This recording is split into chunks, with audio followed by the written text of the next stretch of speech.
இந்த ஆண்டு பழைய ஏற்பாட்டை படிப்பது பற்றி நீங்கள் நினைக்கும்போது நீங்கள் என்ன உணர்கிறீர்கள்? ஆர்வமா? நிச்சயமற்றதா? பயப்படுகிறீர்களா? அந்த உணர்ச்சிகள் அனைத்தும் அர்த்தமுள்ளவை. இது உலகின் மிக பழமையான எழுத்து தொகுப்புகளில் ஒன்றாகும். கலாச்சாரம் தொலைதூரமாக உணரலாம், மொழி அறிமுகமில்லாததாக உணரலாம், சில நேரங்களில் நீங்கள் படிப்பது விசித்திரமாகவோ அல்லது சங்கடமாகவோ உணரலாம்.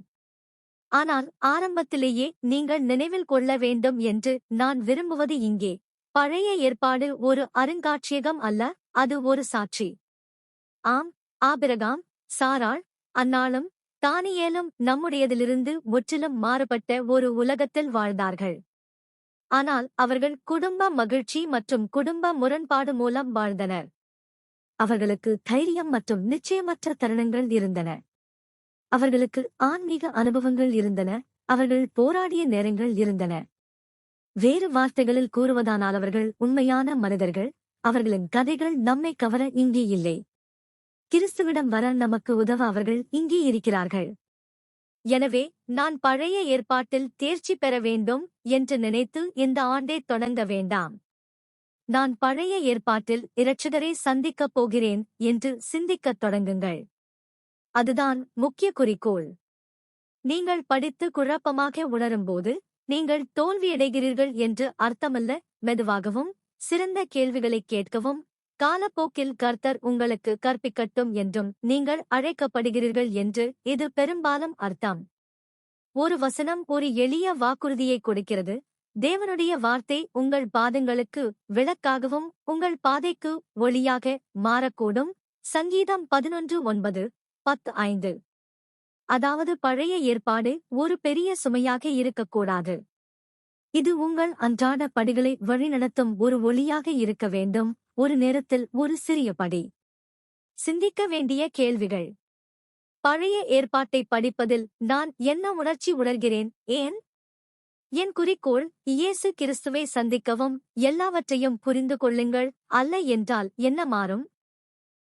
பழைய ஏற்பாட்டில் பணக்கார ஆவிக்குரிய ஊட்டச்சத்தை கண்டுபிடிப்பதற்கான சிறந்த வழிகளில் ஒன்று, அதை ஒரு முக்கிய லென்ஸுடன் படிப்பது. இது இயேசு கிறிஸ்துவை பற்றி சாட்சியமளிக்கிறது. எழுத்துக்கள் பழமையானதாக இருக்கலாம், ஆனால் சுவிசேஷ கருப்பொருள்கள் பரிச்சயமானவை, ஏனெனில் சுவிசேஷம் நித்தியமானது. விடுதலை, இரக்கம், மனந்திரும்புதல், உடன்படிக்கை, தியாகம் மற்றும் நம்பிக்கை ஆகியவற்றின் கதைகளை நீங்கள் வாசிக்கும்போது நீங்கள் கர்த்தருடைய மாதிரிகளைக் காண்கிறீர்கள். அந்த வடிவங்கள் இரட்சகருக்கு வழிநடத்துகின்றன. வாருங்கள், என்னை பின்பற்றுங்கள் ஒரு சக்தி வாய்ந்த ஆலோசனையை தருகிறது. ஜீவ அப்பம் இயேசு கிறிஸ்துவை தேடுங்கள். யோவான் 6:48 பார்க்கவும். ரொட்டி தினசரி உணவு என்பதால் அந்த சொற்றொடர் முக்கியமானது. இது சிறப்பு சந்தர்ப்பங்களுக்காக மட்டுமல்ல, அதுதான் உங்களை நாளுக்கு நாள் உயிருடன் வைத்திருக்கிறது. பழைய ஏற்பாட்டு உங்களுக்கு எப்படி மாறக்கூடும்? பண்டைய மக்களின் வரலாறு மட்டுமல்ல, இப்போது உங்களை பலப்படுத்தும் தினசரி ஆன்மீக உணவு. ஆகையால் ஆதியாகமம், யாத்திராகமம், சங்கீதம், ஏசாயா என்ற எந்த அதிகாரத்தையும் நீங்கள் திறக்கும்போது ஒரு எளிய கேள்வியை கேட்க முயற்சி செய்யுங்கள்: இது என்னை இயேசு கிறிஸ்துவிடம் எவ்வாறு சுட்டிக்காட்டுகிறது? சில நேரங்களில் பதில் நேரடியாக இருக்கும். சில நேரங்களில் அது ஒரு சின்னமாக இருக்கும். சில நேரங்களில் அது ஒரு உடன்படிக்கை வாக்குறுதியாக இருக்கும். சில நேரங்களில் அது உங்களை அவரிடம் அழைத்துச் செல்லும் ஒரு எச்சரிக்கையாக இருக்கும். இங்கே நம்பிக்கையான பகுதி: இதைச் செய்ய நீங்கள் ஒரு நிபுணராக இருக்க வேண்டியதில்லை. இரட்சகரைப் பற்றி நீங்கள் ஏற்கனவே அறிந்தவற்றிலிருந்து தொடங்கலாம். அவருடைய தயவு, மீட்பதற்கான அவரது வல்லமை, மனந்திரும்புவதற்கான அவரது அழைப்பு, அவரது உடன்படிக்கை அன்பு மற்றும் இந்த எழுத்துக்களில் அதே கருப்பொருள்களைத் தேடலாம். இந்த அணுகுமுறை எல்லாவற்றையும் மாற்றுகிறது. பழைய ஏற்பாட்டை ஒரு கடினமான பாடப் புத்தகம் போல வாசிப்பதற்கு பதிலாக நீங்கள் அதை ஒரு சாட்சியமாக படிக்கத் தொடங்குகிறீர்கள். இன்று உங்கள் வாழ்க்கையை வழிநடத்தும் அதே மீட்பரிடம் உங்களைச் சுட்டிக்காட்டுகிறது. சிந்திக்க வேண்டிய கேள்விகள்: பழைய ஏற்பாட்டில் இயேசு கிறிஸ்துவை நான் ஏற்கனவே எங்கே பார்த்தேன்? சிறிய வழிகளில் கூட. இந்த ஆண்டு எந்த நற்செய்தி கருப்பொருளை நான் அதிகம் உணர நம்புகிறேன்? இரக்கம், விடுதலை, விசுவாசம் அல்லது உடன்படிக்கை அன்பு? பழைய ஏற்பாடு பெரியது, அது மிகப்பெரியதாக உணர முடியும். எனவே அதை எளிமையாகவும் நிலையானதாகவும் மாற்றுவோம். ஒவ்வொரு வாரமும் நீங்கள் பயன்படுத்தக்கூடிய ஒரு வாருங்கள் என்னை பின்தொடரவும் பாணி முறை இங்கே உள்ளது. அழுத்தம் இல்லை, பரிபூரணம் இல்லை, முன்னேற்றம் இல்லை. முதலாவது, ஜெபித்து ஒரு நேர்மையான கேள்வியைக் கொண்டு வாருங்கள். பரலோக பிதாவே, இயேசு கிறிஸ்துவை இங்கே பார்க்க எனக்கு உதவுங்கள், அல்லது இன்று என் வாழ்க்கையைப் பற்றி எனக்கு என்ன கற்பிக்க விரும்புகிறீர்கள்? இரண்டாவது, நீங்கள் விவரங்களைத் துரத்துவதற்கு முன் பெரிய யோசனையை படியுங்கள். கேள்வி: யார் நடிக்கிறார்கள்? கடவுள் என்ன கற்பிக்கிறார்? உடன்படிக்கை பிரச்சினை அல்லது உடன்படிக்கை வாக்குறுதி என்ன? நீங்கள் பெரிய யோசனையை மட்டுமே பெற்றால் உங்களுக்கு இன்னும் உண்மையான ஒன்று கிடைத்தது. மூன்றாவது, இயேசு கிறிஸ்துவை 3 வழிகளில் தேடுங்கள். நேரடியாக, கர்த்தர் பேசும், வழிநடத்தும், வழங்கும், எச்சரிக்கும் அல்லது வாக்குறுதிகள் கொடுக்கும் தருணங்கள். சின்னங்கள், அவரை சுட்டிக்காட்டும் பொருள்கள், நிகழ்வுகள் அல்லது வடிவங்கள். உடன்படிக்கைகள், தேவன் தம்முடைய ஜனங்களை கூட்டி வாக்குறுதியளிக்கிறார், திருத்துகிறார், ஆசீர்வதிக்கிறார். நான்காவது, கர்த்தர் வழங்கிய உதவிகளை பயன்படுத்துங்கள். வாருங்கள், என்னை பின்பற்றுங்கள். பல சாதாரண மற்றும் விலைமதிப்பற்ற விஷயங்கள் மீட்டெடுக்கப்பட்டன என்பதை நமக்கு நினைவூட்டுகிறது. அதாவது நீங்கள் தனியாக இல்லை. கிறிஸ்துவை புரிந்து கொள்ளவும் மையமாக இருக்கவும் உதவும் வேதவசனங்களும் கருவிகளும் உங்களிடம் உள்ளன. ஐந்தாவது, ஒரு சிறிய செயலுடன் அதை பயன்படுத்துங்கள். கேளுங்கள், நான் படித்தவற்றின் காரணமாக இன்று நான் வித்தியாசமாக என்ன செய்வேன்? அங்குதான் வேதம் உங்கள் கால்களுக்கு ஒரு விளக்காக மாறுகிறது, உங்கள் மனதுக்கான தகவல் மட்டுமல்ல, உங்கள் பாதைக்கு ஒளி. வாரந்தோறும் இதைச் செய்தால் ஆன்மீக நம்பிக்கையை வளர்த்துக் கொள்வீர்கள். நீங்கள் பழைய ஏற்பாட்டை வெறுமனே கடந்து செல்ல மாட்டீர்கள், கர்த்தரை உங்களிடம் செல்ல நீங்கள் அனுமதிப்பீர்கள். சிந்திக்க வேண்டிய கேள்விகள். இந்த வாரம் எனது ஆய்வில் நான் எடுக்க விரும்பும் ஒரு கேள்வி என்ன? நான் படித்தவற்றின் காரணமாக நான் எடுக்கக்கூடிய ஒரு சிறிய நடவடிக்கை என்ன? வாருங்கள், என்னை பின்பற்றுங்கள் நமது ஆன்மீக கண்பார்வையை பயிற்றுவிக்கும் 4 உதாரணங்களைத் தருகிறது. இவை பயிற்சி கருவிகளைப் போன்றவை. நீங்கள் கிறிஸ்துவை இங்கே கண்டவுடன் நீங்கள் எல்லா இடங்களிலும் அவரைக் காண ஆரம்பிப்பீர்கள். முதலாவதாக, யாத்திராகமத்தில் மன்னா. கர்த்தர் தம்முடைய ஜனங்களுக்கு வனாந்தரத்தில் தினமும் உணவளித்தார். யாத்திராகமம் 16. பிற்பாடு இயேசு ஜீவத்தின் உண்மையான அப்பம் என்று கற்பித்தார். யோவான் 6:35. பாடம்: கடவுள் உணவளிக்கிறார் மட்டுமல்ல, கிறிஸ்து ஜீவனைத் தாங்குகிறார் என்பதே பாடம்.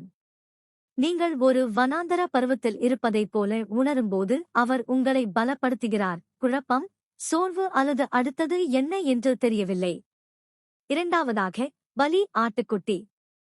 ஆட்டுக்குட்டியானவர் இயேசு கிறிஸ்துவை தேவனுடைய ஆட்டுக்குட்டி என்று சுட்டிக்காட்டுகிறார். யோவான் 1:29. இது மாற்று, மீட்பு மற்றும் பாதுகாப்பை கற்பிக்கிறது. விடுதலை பரிபூரணத்தால் சம்பாதிக்கப்படுவதில்லை, அது கர்த்தருடைய இரட்சிப்பு சக்தியின் மூலம் பெறப்படுகிறது என்று அது கற்பிக்கிறது. மூன்றாவதாக, எண்ணாகமம் 21-இல் உள்ள பித்தளை பாம்பு. முறை எளிது, பாருங்கள் மற்றும் வாழுங்கள். கிறிஸ்து பிற்பாடு அந்த அடையாளத்தை தன்னுடன் இணைத்தார். யோவான் 3:14. ஆவிக்குரிய பாடமும் எளிமையானது. நீங்கள் காயமடைந்தால், சிக்கிக் கொண்டால், அல்லது பாவம் அல்லது ஊக்கமின்மையால் விஷம் போடும்போது, நீங்கள் முதலில் உங்களை சரிசெய்து பின்னர் இயேசுவிடம் வரமாட்டீர்கள். நீங்கள் அவரை பார்த்து, அவர் உங்களை குணப்படுத்தட்டும். நான்காவது, யோனா. யோனா விடுதலையின் மாதிரியாகவும் தேவன் இருளிலிருந்து உயிரையும் நோக்கத்தையும் கொண்டு வர முடியும் என்பதற்கு சாட்சியமாகவும் மாறுகிறார். யோனா 1, யோனா 1, யோனா 1, மத்தேயு 12. கர்த்தர் நியமத்தை ஒரு சக்தி வாய்ந்த வழியில் விளக்கினார். எல்லாவற்றிற்கும் அவற்றின் சாயல் உள்ளது மற்றும் அவரை பதிவு செய்வதற்காக படைக்கப்பட்டது. மோசே 6:63. எனவே கடந்து செல்லும் சின்னங்களை அவசரப்படுத்த வேண்டாம். அவர்கள் உங்களை இயேசு கிறிஸ்துவிடம் சுட்டிக்காட்டட்டும். சிந்திக்க வேண்டிய கேள்விகள். எந்த சின்னம் இப்போது என்னிடம் பேசுகிறது, அது இயேசு கிறிஸ்துவை பற்றி எனக்கு என்ன கற்பிக்கிறது? இன்று நான் இரட்சகரிடம் கொண்டு வரக்கூடிய என்ன வனாந்தரம் தேவை? பழைய ஏற்பாட்டை படிப்பதற்கான மிக முக்கியமான திறவுகோல்களில் ஒன்று, யார் பேசுகிறார்கள் என்பதை புரிந்து கொள்வது. வாருங்கள், என்னை பின்பற்றுங்கள். வேதம் கடவுள் அல்லது கர்த்தர் என்ற வார்த்தைகளை பதிவு செய்யும்போது அது பெரும்பாலும் யெகோவாவின் வார்த்தைகளாக இருக்கும். இயேசு கிறிஸ்து நமது இரட்சகர் மற்றும் மீட்பர். இது பழைய ஏற்பாட்டை உயிர்ப்பிக்க உதவுகிறது. நீங்கள் ஒரு தொலைதூர தெய்வத்தை பற்றி படிக்கவில்லை. பிற்பாடு கலிலேயாவில் நடக்கிற, குணப்படுத்துகிறவர், மன்னிப்பவர், அழைப்பு, பிராயச்சித்தம் செய்பவர் அதே இயேசு கிறிஸ்துவின் குரலை நீங்கள் கேட்கிறீர்கள். அதனால்தான் யோவான் 8 மிகவும் முக்கியமானது. இயேசு அறிவித்தபோது, ஆபிரகாம் இருப்பதற்கு முன்பு நான் இருக்கிறேன். மக்கள் அதிர்ச்சியடைந்து கடுமையாக எதிர்வினையாற்றினர். பார்க்க யோவான் 8:58-59. ஏன்? ஏனென்றால் அந்த கூற்று யாத்திராகமத்தில் வெளிப்படுத்தப்பட்ட தெய்வீக பெயருடன் நேரடியாக இணைக்கிறது. மோசே தேவனுடைய பெயரைக் கேட்டபோது, கர்த்தர் நான் உடன் பிணைக்கப்பட்ட பரிசுத்த அடையாள மொழியை வெளிப்படுத்தினார். யாத்திராகமம் 3:13-15, யாத்திராகமம் 6:3-5 பார்க்கவும். ஆகவே இயேசுதான் வயதானவர் என்று வெறுமனே சொல்லவில்லை. ஆபிரகாமுடன் உடன்படிக்கை செய்து இஸ்ரவேலரை வழிநடத்திய கடவுளான யெகோவா என்று அவர் உரிமை கொண்டாடினார். அது உங்களுக்கு ஏன் முக்கியமானது? ஏனென்றால் பழைய ஏற்பாடு என்பது கடவுள் நீண்ட காலத்திற்கு முன்பே காரியங்களைச் செய்தார் என்ற பதிவு அல்ல என்று அர்த்தம்.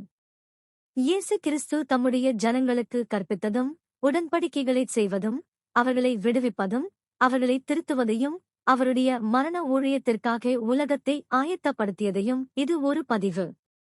எனவே நீங்கள் வாசிக்கும்போது இதை முயற்சி செய்யுங்கள். நீங்கள் கர்த்தரைக் காணும்போது அமைதியாக சிந்தியுங்கள். இயேசு கிறிஸ்து பேசுகிறார். அந்த ஒற்றை மாற்றம் தொலைதூரத்தில் உணரும் அத்தியாயங்களுக்கு அரவணைப்பு, தெளிவு மற்றும் தனிப்பட்ட இணைப்பைக் கொண்டு வர முடியும். சிந்திக்க வேண்டிய கேள்விகள். பழைய ஏற்பாட்டில் கர்த்தரை நான் நினைவுகூரும்போது என் இருதயம் எப்படி மாறுகிறது? யெகோவா, இயேசு கிறிஸ்து இரட்சகர் தம்முடைய ஜனங்களை எவ்வாறு வழிநடத்துகிறார் என்பதை பார்ப்பதன் மூலம் நான் என்ன கற்றுக்கொள்வேன்? வாருங்கள், என்னை பின்பற்றுங்கள் என்பது ஆறுதலளிக்கும் ஒன்றே நமக்கு நினைவூட்டுகிறது. நமக்கு புரிந்து கொள்ள உதவி தேவை என்று கர்த்தர் அறிந்திருந்தார். தரிசனத்தில் நேபி வேதாகமத்தின் வருகையைக் கண்டார். அதிலிருந்து பல சாதாரண மற்றும் விலைமதிப்பற்ற பொருட்கள் எடுக்கப்படும் என்று அறிந்தார். 1 நேபி 13:21-29 பார்க்கவும். ஆனால் தரிசனம் இழப்புடன் முடிவடையவில்லை, அது மீட்டெடுக்கும் கர்த்தரின் திட்டத்துடன் முடிவடைகிறது. கர்த்தர் தெளிவான மற்றும் விலைமதிப்பற்ற விஷயங்களை மறுபடியும் வெளிப்படுத்துவார் என்று நேபி கண்டார். பார்க்க 1 நேபி 13:38-42. கர்த்தர் அதைச் செய்யும் வழிகளில் ஒன்று, வேதவசனங்கள் எவ்வாறு ஒன்றாக செயல்படுகின்றன என்பதாகும். வேதாகமமும் மார்மன் புஸ்தகமும் ஒருவருக்கொருவர் ஆதரவளிக்கின்றன மற்றும் புரிதலை பலப்படுத்துகின்றன. பார்க்க 2 நேபி 3:12. எனவே உங்கள் பழைய ஏற்பாட்டு படிப்பு தனிமைப்படுத்தப்பட வேண்டியதல்ல, இது மறுசீரமைப்பின் பெரிய பரிசின் ஒரு பகுதியாக இருக்க வேண்டும். வாருங்கள், என்னை பின்தொடருங்கள். பழைய ஏற்பாட்டு கணக்குகள் மீட்டெடுக்கப்பட்டதையும் தெளிவுபடுத்தும் பத்திகளையும் சுட்டிக்காட்டுகிறது.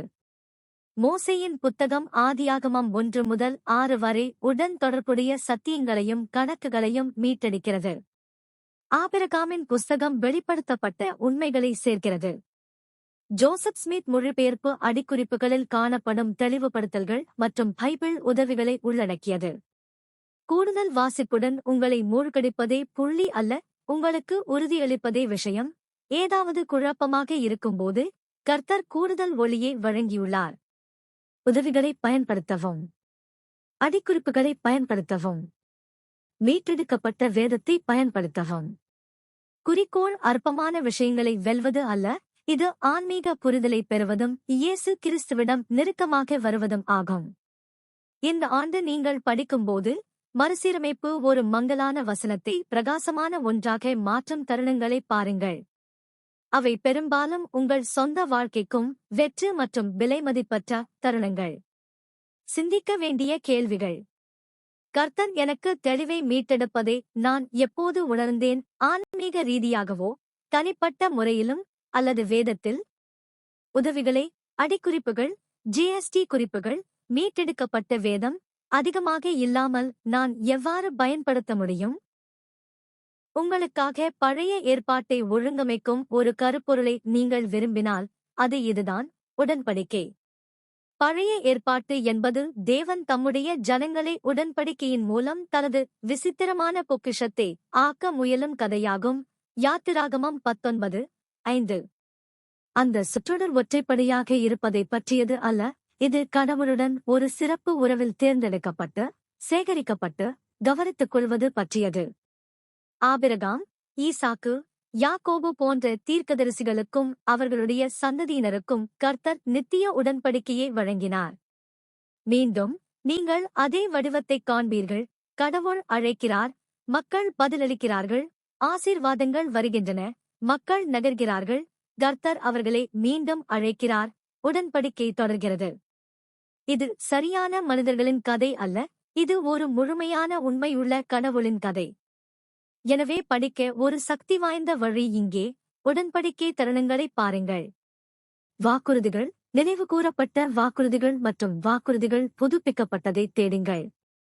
கர்த்தருடைய பொறுமையைத் தேடுங்கள். அவருடைய திருத்தங்களைத் தேடுங்கள். அவருடைய கருணையைத் தேடுங்கள். பின்னர் அதை உங்கள் வாழ்க்கையுடன் இணைக்கவும். நீங்களும் ஒரு உடன்படிக்கை நபர். வாருங்கள், என்னை பின்பற்றுங்கள். நித்திய உடன்படிக்கையை பற்றிய போதனைகளை மதிப்பாய்வு செய்வதன் மூலம் உடன்படிக்கை கருப்பொருளை ஆழமாக படிக்க பரிந்துரைக்கிறது. ஆனால் இன்று நீங்கள் கூடுதல் எதையும் படிக்கவில்லை என்றாலும், பழைய ஏற்பாட்டில் உடன்படிக்கை மொழியை நீங்கள் கவனிக்கத் தொடங்கலாம். கூட்டங்கள், வாக்குறுதிகள், விடுதலை, கட்டளைகள், வழிபாடு மற்றும் இரக்கம்.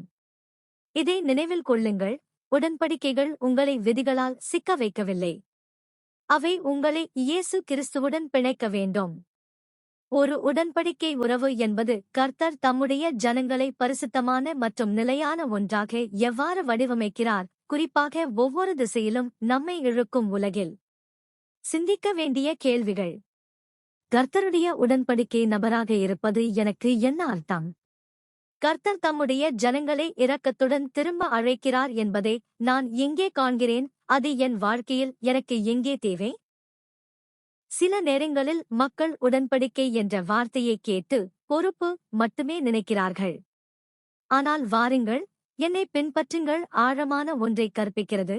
உடன்படிக்கைகள் அவரை தேர்ந்தெடுத்து அவருடன் தங்கியிருப்பவர்களுக்கு தேவன் கொடுக்கும் ஒரு சிறப்பு வகையான அன்பையும் இரக்கத்தையும் வெளிப்படுத்துகின்றன. உடன்படிக்கைகள் நாம் கடவுளுக்கு கொடுக்கும் வாக்குறுதிகள் மட்டுமல்ல, அவை நம்மை ஆசீர்வதிக்கவும், சுத்திகரிக்கவும், பாதுகாக்கவும் கடவுள் பயன்படுத்தும் வழிகள். இந்த ஆண்டு பழைய ஏற்பாட்டை நீங்கள் படிக்கும்போது 2 தனிப்பட்ட கேள்விகளைக் கேட்க முயற்சிக்கவும். உடன்படிக்கைகள் எனக்கு ஏன் முக்கியம்?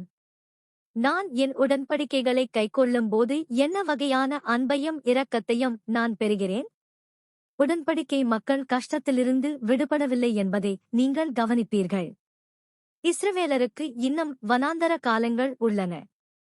தீர்க்கதரிசிகள் இன்னும் எதிர்ப்பை எதிர்கொள்கின்றனர். குடும்பங்கள் இன்னும் போராடுகின்றன. ஆனால் உடன்படிக்கை மக்கள் கைவிடப்படுவதில்லை. கடவுள் இருக்கிறார். அவர் வழிகாட்டுகிறார். அவர் திருத்துகிறார். அவர் வழங்குகிறார். அவருடைய ஜனங்கள் குறையும் போதும் அவர் மீட்பை நோக்கி உழைக்கிறார். உடன்படிக்கை புதுப்பித்தலையும் நீங்கள் காண்பீர்கள். விடுதலையை நினைவில் கொள்ளுங்கள். கட்டளைகளை நினைவில் கொள்ளுங்கள். அவர்கள் யார் என்பதை நினைவில் கொள்ளுங்கள். அந்த நினைவகம் என்பது நினைவகம் மட்டுமல்ல, அது அடையாளம். கர்த்தர், நீ எனக்கு சொந்தமானவன் என்று கூறுகிறார். இது நவீன சீஷத்துவத்துடன் ஒரு எளிய வழியில் இணைக்கிறது. நீங்கள் ஒரு நிலையான ஆவிக்குரிய வாழ்க்கையை விரும்பினால் அதை உடன்படிக்கை விசுவாசத்தின் மீது கட்டி எழுப்பவும். பரிபூரணம் அல்ல, விசுவாசம். கர்த்தரிடம் திரும்பி வாருங்கள். தொடர்ந்து மனந்திரும்புங்கள். வழிபாடு செய்யுங்கள். அவரை தேர்ந்தெடுத்துக் கொண்டே இருங்கள். ஆண்டு செல்லச் செல்ல உங்கள் பழைய ஏற்பாட்டு ஆய்வுக்கான சிறந்த அமைப்பாளர்களில் உடன்படிக்கைகள் ஒன்றாகும் என்பதை நீங்கள் காண்பீர்கள். கர்த்தரின் நீண்ட பொறுமை, அவரது நிலையான வாக்குறுதிகள் மற்றும் அவரது பிள்ளைகளை வீட்டுக்கு அழைத்து வருவதற்கான அவரது மாறாத விருப்பம் ஆகியவற்றைக் காண அவை உங்களுக்கு உதவுகின்றன. சிந்திக்க வேண்டிய கேள்விகள். நான் என் உடன்படிக்கைகளை கைக்கொள்ளும்போது என்ன விசேஷ அன்பையும் இரக்கத்தையும் உணர்ந்தேன்? இந்த வாரம் நான் பலப்படுத்தக்கூடிய ஒரு உடன்படிக்கை பழக்கம் என்ன? ஜெபம், மனந்திரும்புதல், வழிபாடு அல்லது வேத படிப்பு? நிறைய குடும்பங்கள் கவலைப்படுகின்றன, என் குழந்தைகளுக்கு அல்லது என் சொந்த இதயத்தை கூட பழைய ஏற்பாட்டுடன் இணைக்க நான் எப்படி உதவுவது? பதில்: நாம் நினைப்பதை விட எளிமையானது. இயேசு கிறிஸ்துவை மையமாகக் கொண்டு அதை எளிமையாக வைத்திருங்கள்.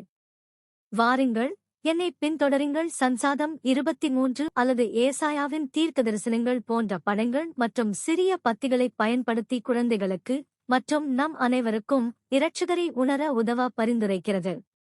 நீங்கள் ஒரு சில வசனங்களை படித்து, இது இயேசுவை பற்றி நமக்கு என்ன கற்பிக்கிறது என்று கேட்கலாம். உங்களுக்கு நீண்ட விரிவுரை தேவையில்லை. உங்களுக்கு ஒரு சூடான இணைப்பு தேவை. சின்னங்கள் வீட்டிலும் அழகாக வேலை செய்கின்றன. நீங்கள் மன்னாவைப் பற்றி தினசரி உதவியாகவும், ஆட்டுக்குட்டியை மீட்பு மற்றும் பாதுகாப்பாகவும், பித்தளை பாம்பை பற்றி கர்த்தரை பார்த்து வாழவும் என்று பேசலாம். இந்த யோசனைகள் சிக்கலானதாக இல்லாமல் சக்தி வாய்ந்தவை.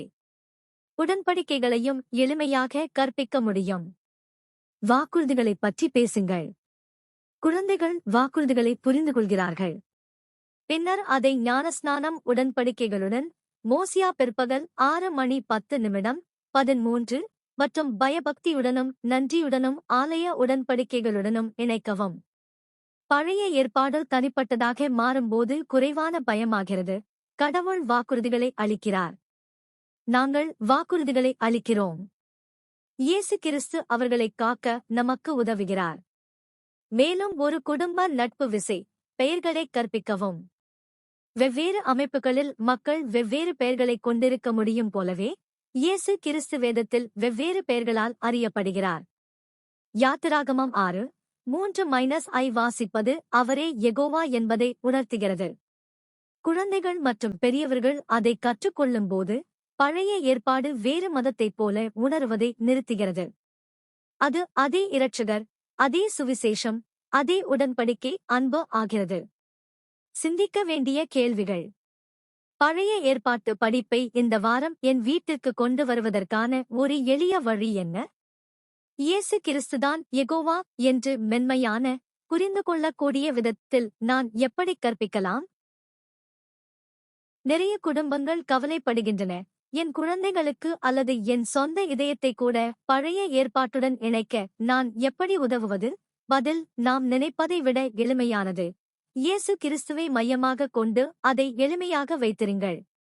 வாருங்கள், என்னை பின்தொடருங்கள். சங்கீதம் 23 அல்லது ஏசாயாவின் தீர்க்கதரிசனங்கள் போன்ற படங்கள் மற்றும் சிறிய பத்திகளைப் பயன்படுத்தி குழந்தைகளுக்கு மற்றும் நம் அனைவருக்கும் இரட்சகரை உணர உதவ பரிந்துரைக்கிறது. நீங்கள் ஒரு சில வசனங்களை படித்து, இது இயேசுவை பற்றி நமக்கு என்ன கற்பிக்கிறது என்று கேட்கலாம். உங்களுக்கு நீண்ட விரிவுரை தேவையில்லை. உங்களுக்கு ஒரு சூடான இணைப்பு தேவை. சின்னங்கள் வீட்டிலும் அழகாக வேலை செய்கின்றன.